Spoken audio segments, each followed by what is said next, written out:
जी, अस्सलाम वालेकुम दोस्तों, कैसे हैं आप लोग? ठीक है। दोस्तों, आज की क्लास में हम लोग देखेंगे कि सोर्सेज़ ऑफ इनकम क्या-क्या होते हैं। देखिए, आप जब काम कर रहे होते हैं, तो रॉबर्ट कियोसाकी की एक बुक है कैश फ्लो क्वाड्रेंट। उसके मुताबिक अगर आप एक एम्प्लॉयी हैं, सेल्फ एम्प्लॉयड हैं, आप एक बिज़नेस हेड हैं या एक इन्वेस्टर हैं, ठीक है? इन 4 कैटेगरीज़ में से किसी एक में आप फ़ॉल कर रहे होते हैं, जब आप काम कर रहे होते हैं।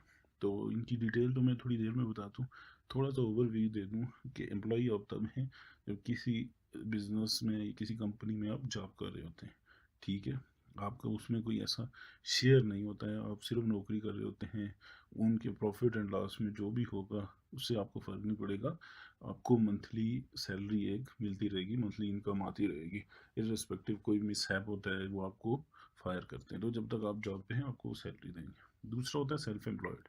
सेल्फ एम्प्लॉयड में अब जैसे एक डॉक्टर होता है, जैसे एक सिंगल ग्रोसरी स्टोर होता है जिसमें बंदा खुद ही एक सेटअप बनाया हुआ है और उसी के ऊपर एक जॉब कर रहा होता है, ठीक है? क्लिनिक में भी ऐसे ही है। एक डॉक्टर है, वो उसने अपना क्लिनिक खोला हुआ है, तो वो उसका बिज़नेस भी है, उसकी जॉब भी है, सब कुछ है, तो ये लोग सेल्फ एम्प्लॉयड में आते हैं। तो बिज़नेस जो होता है वो एक पूरे सेटअप को कहा जाता है, एक सिस्टम को कहा जाता है, जो कि लोगों से है और इन्वेस्टमेंट से, इन 2 चीज़ों से बिज़नेस सेटअप बनता है, ठीक है? तो एक सिस्टम बनाया जाता है, बंदा जो रिस्पॉन्सिबल है, जिसने बिज़नेस में इन्वेस्ट किया हुआ है, वो प्रॉफ़िट एंड लॉस ही देखेगा। बाकी चीज़ें उसने सिस्टम ऐसा बनाया हुआ है, लोगों को हायर करेगा, जो लोग उसके लिए काम करेंगे, पैसा कमाएँगे, उसके लिए भी, अपने लिए भी, ठीक है? तो ये सेटअप होता है, जैसे एक आप सुपरमार्केट ले लें, जो बड़े बिज़नेस होते हैं, ठीक है? उसके बाद आपका आ जाता है इन्वेस्टर। इन्वेस्टर वो है, जो पैसा इन्वेस्ट करता है, तो वो खुद उसको यूटिलाइज़ इस तरह से करता है पैसे को, कि वो खुद काम नहीं कर रहा होता, उसका पैसा उसके लिए काम कर रहा होता है, ठीक है? तो एक जनरल थ्योरी है, मैं अभी आपको बताऊँ कि ये टॉपिक पर्सनल फाइनेंस का है, कि ज़ाती तौर पे मतलब मैं अपने पैसे को मैनेज कैसे करूँ, इन कैटेगरीज़ में जहाँ भी मैं फ़ॉल कर रहा हूँ, तो मैं कैसे इस पैसे को इन्वेस्ट कर सकता हूँ या इससे फ़ायदा उठा सकता हूँ ज़्यादा से ज़्यादा, ठीक है? तो एक जनरल थ्योरी है कि अगर आपकी जितनी भी सैलरी है, जो भी आपका अर्निंग आ रही है, उसमें से आप 40% सेव करें। 40% सेव करके उसको 1 साल, 2 साल या 3 साल में री-इन्वेस्ट करें। किसी भी चीज़ में आप कर सकते हैं, डिपेंडिंग ऑन कि आपकी सेविंग कितनी है। देखो, पाकिस्तान में रियल एस्टेट को नंबर 1 समझा जाता है, कि उसमें आपकी सेफ्टी एंड सिक्योरिटी बहुत ज़्यादा है, लेकिन उसके लिए इन्वेस्टमेंट ठीक-ठाक चाहिए। अदरवाइज़ आप उस वो 40% जो सेव हुआ आपने, आपके पास, वो आप स्टॉक मार्केट में, म्यूचुअल फंड में, आप इवन गोल्ड या करेंसी भी ले सकते हैं डीवैल्यू से बचने के लिए। तो ये मतलब आप इस तरह से उसको री-इन्वेस्ट करें। तो अभी चारों कैटेगरीज़ को ना वन बाय वन डिस्कस कर लेते हैं। देखिए, पहली चीज़ तो ये है कि एम्प्लॉयी है। फर्स्ट कैटेगरी आपकी एम्प्लॉयी आता है, जो एक सैलरी एक्सप्लोरर नाम से एक वेबसाइट है, उसके अंदर ये पाकिस्तानी एवरेज सैलरी जो है, जो बंदा काम कर रहा है, वो सेल्फ एम्प्लॉयड में या एम्प्लॉयी है, तो एवरेज जो अर्निंग आ रही है ना, वो है 50,000 पीकेआर, ठीक है?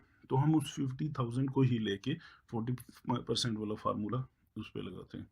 देखिए, अगर 50,000 आपकी सैलरी है, तो उसमें से आप 40% सेव करते हैं, तो महीने का 20,000, साल का 2,40,000 और 5 साल का 10 लाख आप बचा रहे हैं। तो 10 लाख तक, इवन 5 साल भी आप बचा लें, रियल एस्टेट में आप नहीं कर सकते, तो आपको इन्वेस्ट उसको कहीं न कहीं करना है, ठीक है? तो उसका बेस्ट वे पॉसिबल मैं बताता हूँ। आप देखें, स्टॉक मार्केट के बारे में बहुत बुरे रिव्यू हैं पाकिस्तान में, लेकिन इतनी बुरी नहीं है, क्योंकि ये मशहूर है कि हमेशा इंसान अपनी रिसर्च की वजह से वहाँ गिर रहा होता है, स्टॉक मार्केट कभी नहीं गिरती। ठीक ठीक है। आप जब स्टॉक मार्केट बुरे से बुरा भी परफॉर्म कर रही हो, तो तभी आप देखेंगे कुछ कंपनियां काफ़ी ज़्यादा अर्न कर रही होती हैं। उसकी वजह यह है, अगर आपने रिसर्च की होती है, तो कोई भी बिजनेस जब अर्निंग जब उसकी ज़्यादा होती है, उसकी एक्सपेंशन हो रही होती है, तो उसका स्टॉक हमेशा ऊपर जाता है, ठीक है? तो ये आपकी रिसर्च पे डिपेंड करता है। तो बीइंग एन एम्प्लॉय, आपने 2,40,000 एक साल का बचाया, वो आप इन्वेस्ट करें। तो अब मैं एक एग्जांपल फॉर एग्जांपल मैं भी लेता हूँ, एक कन्वेंशनल बैंक है, मिज़ान बैंक। इस्लामिक बैंकिंग बहुत ज़्यादा हुई पाकिस्तान में।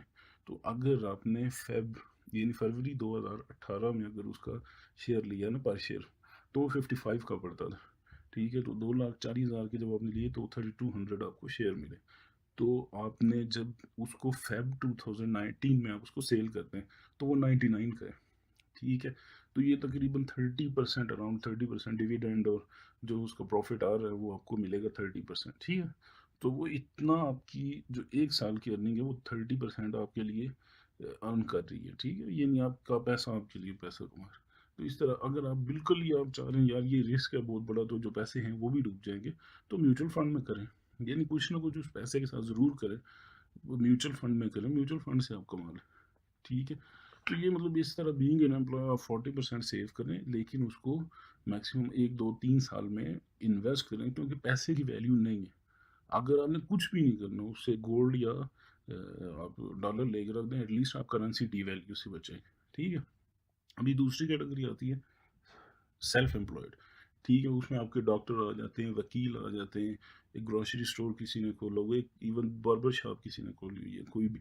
तो वो उसका बिज़नेस भी है, वो वहाँ पे बैठा भी है, लेकिन वो जब नहीं होगा सिंगल हैंडेडली तो वो मैनेज कर रहा है, अगर वो नहीं होगा तो वो सेटअप क्लोज़ रहेगा, ठीक है? अब आपके डॉक्टर या वकील जो है वो पाकिस्तान की क्रीम हुआ करती है, अगर बहुत लायक है, तो कोई डॉक्टर किसी डॉक्टर का इंटरव्यू नहीं ले रहा होता, उसकी वजह यही होती है कि वो अपने आप को समझते हैं कि मैं बहुत लायक हूँ और अपना ही क्लिनिक चला रहे होते हैं, ठीक है? वो दूसरे किसी का सेटअप नहीं।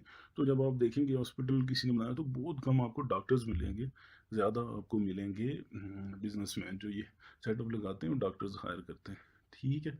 तो अब उन लोगों की लेकिन अर्निंग जो है बीइंग एन एम्प्लॉय, वो अब एम्प्लॉय से ज़्यादा उनकी अर्निंग होती है।